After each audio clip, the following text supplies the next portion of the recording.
علیکم اور بسم اللہ الرحمن الرحیم۔ ابرار رشید آپ کی خدمت میں ایک مرتبہ پھر حاضر ہے، اور آج آپ نے سنا ہوگا کہ میں نے بسم اللہ الرحمن الرحیم بھی بولا ہے، السلام علیکم بھی ہمیشہ کی طرح بولا۔ اس کی وجہ یہ ہے بہت سے لوگوں کی جو ای میلز ہیں وہ مجھے ملی ہیں، انہوں نے کہا کہ آپ ایک مسلمان ہیں، اپنی بات بسم اللہ الرحمن الرحیم سے شروع کیا کریں۔ آپ یقین کیجئے میں اپنی تمام ویڈیوز میں بسم اللہ الرحمن الرحیم کہہ کر بات شروع کرتا تھا، لیکن وہ دل میں کہہ دیتا تھا، سلام آپ کو ضرور بھیج دیتا تھا۔ البتہ اب کوشش کروں گا کہ بسم اللہ سے اپنی ویڈیو کا آغاز کروں، اور ایک تو یہ ہے کہ 4-5 روز کا وقفہ تھا، جس کے بعد آپ کے سامنے دوبارہ حاضر ہوا ہوں۔ اس کی معذرت، آپ کے علم ہے کہ انسان کی بعض اوقات ایسی مجبوریاں ہوتی ہیں، کچھ بھی ہو سکتی ہے، غمی، خوشی، سستی، بیماری اور کوئی مصروفیت، تو لہٰذا 4-5 دن آپ کی خدمت میں حاضر نہیں ہو سکا۔ آج کا جو ایشو ہے اس ویڈیو کا، وہ آپ نے سمجھنا ہے کہ یہ ساری چیزیں جو ہیں کس رخ کی طرف جا رہی ہیں۔ بنیادی طور پر یہ آپ کو یاد ہوگا کہ فروری 2021 میں NA-75 ڈسکا میں ایک قومی اسمبلی کا ضمنی انتخاب ہوا تھا، جو اس وقت مسلم لیگ نون کے MNA افتخار الحسن شاہ کے فوت ہونے کے بعد یہ انتخاب ہوا تھا۔ سارے ملک کی نگاہیں اس انتخاب پر تھیں۔ مختصراً یہ میں آپ کو بتاؤں گا کہ اس کے بعد آپ کو یاد ہوگا کہ رات کو دھند تھی، دھند کا بہانہ بنایا گیا، کوئی 20, 21, 22 کے قریب جو پریزائڈنگ آفیسرز تھے ان کو راتوں رات غائب کر دیا گیا، ایک سیاسی شخصیت کے ڈیرے پر انہیں بٹھا دیا گیا، وہاں پر اپنی مرضی کے ریزلٹس مرتب کیے گئے، اور یوں PTI کے امیدوار کو وہاں سے الیکشن جتوا دیا گیا۔ لیکن وہ جو 20-22 پریزائڈنگ آفیسرز غائب ہوئے تھے، ان کا الیکشن کمیشن نے بڑا سخت نوٹس لیا، اس بات کی انکوائری کا حکم دیا۔ اب یہ جو انکوائری ہے یہ 4 نومبر 2021 کو یہ سبمٹ ہوئی الیکشن کمیشن میں۔ اب 2 روز پہلے چیف الیکشن کمشنر نے یا الیکشن کمیشن آف پاکستان نے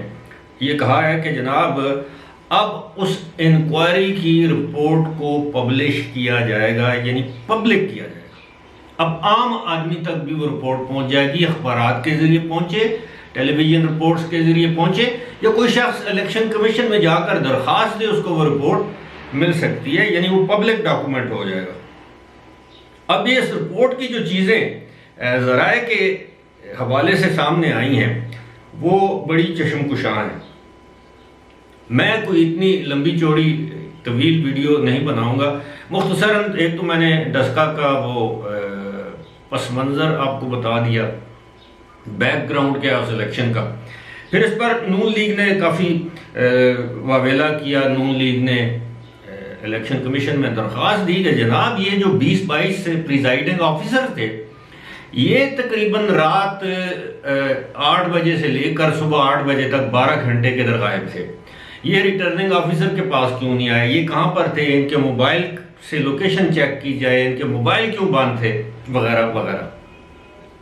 اب پتہ یہ چلا ہے کہ جناب اس کے تانے بانے، سب سے پہلے تو جو سیالکوٹ کا جو اس حلقے کا جو DC وہ اس میں ملوث پایا گیا، اس کے بعد IG پنجاب ملوث پایا گیا اس وقت کا، اس کے بعد اس وقت چیف سیکرٹری پنجاب ملوث پائے گئے، پنجاب کے وزیر اعلیٰ اس وقت کے عثمان بزدار ملوث پائے گئے، PTI کے بہت سے وزراء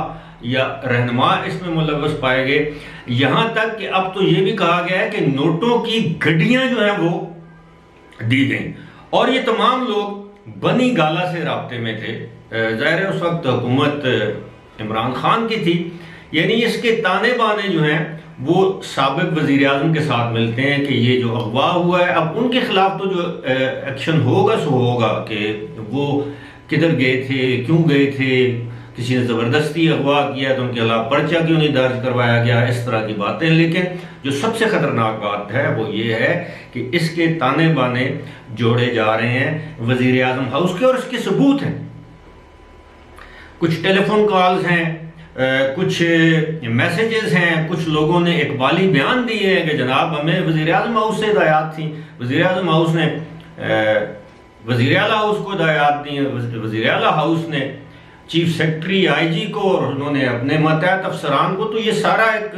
ایک سائیکل تھا، کڑی سے کڑی میں لائی گئی، اور اب یہ چیز سامنے آئی ہے کہ جناب ڈسکا کا جو انتخاب ہوا اس میں جو دھاندلی ہیں اس کے اصل ذمہ دار جو ہیں وہ اس وقت کے وزیر اعظم عمران خان، اس وقت کے پنجاب کے وزیر اعلیٰ عثمان بزدار، اور اس وقت کی جو سول انتظامیہ ہیں، یہ تمام کے تمام ذمہ دار ہیں. ان کو ایک دوسرے کے ساتھ رابطے تھے، انہوں نے اپنے اختیارات کا ناجائز استعمال کیا، اور یہ تقریباً اب آپ اندازہ کیجئے کہ یہ فروری 2021 میں الیکشنز ہوئے، اس کے بعد یہ نومبر میں یہ رپورٹ الیکشن کمیشن میں آئی. اب اس پر گفت و شنید کرنے کے بعد یا جو بھی سرکاری کارروائی کرنے کے بعد یہ فیصلہ کیا گیا کہ اس رپورٹ کو عوام کے سامنے لایا جائے. اب سوال یہ ہے کیا اس رپورٹ کی روشنی میں حکومت پاکستان کوئی کارروائی کرے گی، یا الیکشن کمیشن آف پاکستان حکومت پاکستان کو کوئی کارروائی کرنے کی سفارش یا ہدایت دے سکتا ہے. یاد رہے کہ ایک چیز آپ کے ذہن میں ہونی چاہیے کہ جو الیکشن کمیشن ہے اس کے جو اختیارات ہوتے ہیں وہ ہائی کورٹ کے برابر ہوتے ہیں. یعنی وہ توہین عدالت میں اگر اس کی توہین کی جائے تو وہ توہین عدالت میں کسی شخص کو نااہل قرار دے سکتا ہے. اگر کسی شخص نے اپنی پارٹی کے خلاف ووٹ دیا، جس طرح بھی پنجاب کے 20 ایم پی ایز کو نااہل کیا تھا، ان کو نااہل قرار دے سکتا ہے، یا کسی سیاسی جماعت یا اس کے قائد پر پابندی لگانا مقصود ہو تو پھر حکومت کو یہ ہدایت دے سکتا ہے کہ وہ سپریم کورٹ میں جائے اور اس پر کارروائی کرے. وہ ممنوعہ فنڈنگ کیس ہے. آپ کو یاد ہوگا کہ جب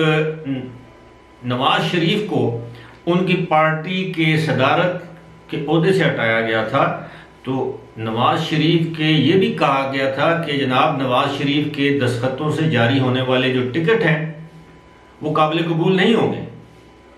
تو بالآخر وہ جو ٹکٹ ہیں وہ کسی اور کے دستخطوں سے جاری کیے گئے. یعنی اس حد تک اختیارات ہیں الیکشن کمیشن کے پاس. اب پی ٹی آئی یا عمران خان پر دو تلواریں لٹک رہی ہیں، ایک تو ڈسکا اور دوسرا ممنوعہ فنڈنگ کیس، اور دونوں ہی اپنے جو جسے آپ کہہ سکتے ہیں نا کہ امپورٹنس اہمیت کے حوالے سے وہ اس وقت پاکستان میں زیر بحث ہیں. ایک چیز آپ کے میں گوش گزار کروں، کسی اگلی ویڈیو میں اس پر ذکر کروں گا کہ میں نے ہمیشہ آپ سے یہ بات کی ہے کہ ہماری جو اسٹیبلشمنٹ ہے، اسٹیبلشمنٹ سے مراد فوج کا جو ادارہ ہے وہ کسی کے خلاف ایک دم سے ریئیکٹ نہیں کرتا، وہ پہلے ثبوت اور شواہد اکٹھے کرتا ہے. اب میں مثال کے طور پر پاک فوج کے خلاف خدا نخواستہ کوئی بات کر دیتا ہوں بطور ادارہ، فوج کی پالیسی سے مجھے اختلاف ہو سکتا ہے، لیکن میں کہتا ہوں یہ ہماری فوج بک گئی ہے خدا نخواستہ، تو میری پہلے ویڈیو حاصل کی جائے گی، اس کے بعد مجھ سے پوچھا جائے گا بلا کے کہ جناب آپ نے یہ بات کی ہے کس تناظر میں کی ہے، کیوں نہ آپ کے خلاف کارروائی کی جائے، یا آپ اب اگلی کسی ویڈیو میں اس کی وضاحت کر دیں یا معذرت کر لیں. آپ کو یاد ہوگا کہ نواز شریف کے دور میں ایک سکینڈل سامنے آیا تھا جس کو کہتے تھے ڈان لیکس. ایک ایشو آیا تھا جس پر فوج کا دباؤ آیا، پرویز رشید جو ان کے وزیر اطلاعات تھے ان کو ہٹایا گیا. اس کے بعد ایک پریشر تھا کہ مریم نواز کے خلاف کارروائی کی جائے کیونکہ اس تمام معاملے میں وہ ملوث ہیں. اس کے بعد ایک انکوائری بٹھائی گئی، انکوائری نے مریم نواز اور پرویز رشید اور شاید طارق فاطمی جو ابھی بھی مشیر ہیں ان کو بری ذمہ قرار دے دیا. تو اس وقت کے D G I S P R نے ایک ٹویٹ جاری کی تھی کہ انکوائری سٹینڈز ریجیکٹڈ یا ریجیکٹڈ، انکوائری ریجیکٹڈ، یہ ریجیکٹڈ کی ٹویٹ تھی کہ اس کو مسترد کیا جاتا ہے۔ بڑی لہجہ ہوئی اس وقت کی حکومت میں، بالآخر فوج پر اتنا دباؤ آیا کہ فوج کو یہ کہنا پڑا کہ وہ جو ریجیکٹڈ والی ٹویٹ ہے ہم وڈرا کرتے ہیں، اس کو واپس لیتے ہیں، یعنی جو کچھ ہم نے کہا تھا وہ ہم واپس لیتے ہیں۔ واپس تو لے لیا، لیکن پھر اس کے بعد میاں نواز شریف کے ساتھ کیا کیا گیا؟ اسٹیبلشمنٹ اور عدلیہ نے مل کر، اب یہ کھلا راز ہے، یہ باتیں چھپی ہوئی نہیں ہیں، تو اسی طرح یہ جو آج کل پی ٹی آئی والے اور عمران خان، میر جعفر، میر صادق، غدار، یہ ٹویٹر پر ٹرینڈ، ساتھ ہی ساتھ نیوٹرل جانور، ہر طرح کی باتیں، تضحیک آمیز باتیں کی جا رہی ہیں نا، تو یہ اگر ان اداروں کے پاس الیکشن کمیشن کے ذریعے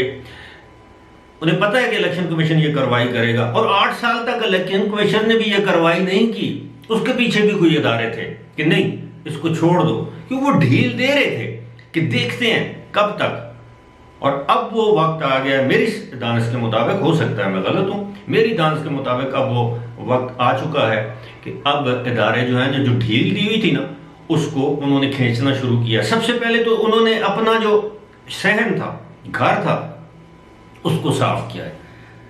آپ نے سن رکھا ہوگا جو ریٹائرڈ اور سرونگ فوجی آفیسرز کے خلاف جو کارروائی کی ہے، ادارے کے خلاف کیمپین چلانے پر، کچھ ملک سے بھاگ گئے ہیں، کچھ کی پینشن ضبط ہوئی ہے، باقیوں نے معافی مانگ لی ہے، انہوں نے کہا جی غلطی ہو گئی ہے، ان کی بیگمات نے ٹیلی ویژن پر آ کے معافی مانگی، جی ہم سے غلطی ہو گئی، ہمیں معاف کیا جائے، اور پاک فوج زندہ باد کے نعرے لگائیں۔ تو لہٰذا ان کا بھی وقت آنے والا ہے۔ اگلی ویڈیو میں بتاؤں گا کہ کس طرح وفاقی وزراء اب ایک ایک کر کے اس بیانیے کو مسترد کر رہے ہیں جو بیانیہ عمران خان کا تھا، ان کے خلاف تحریک عدم اعتماد آنے اور تحریک عدم اعتماد کی کامیابی یعنی سازش کے بیانیے کو اب وہ آہستہ آہستہ اس سے جان چھڑا رہے ہیں، کیونکہ انہیں معلوم ہے کہ اس بیانیے میں جان نہیں ہے۔ ابھی کبھی وہ کہیں گے کہ فلاں کام یہ ہو گیا، معیشت اس طرح ہوگی، مہنگائی یہ ہو گئی، یہ سب کہنے کی باتیں ہیں، صرف آپ وقت کا انتظار کیجئے۔ بہرحال فی الحال مجھے دیجیے اجازت، خدا حافظ۔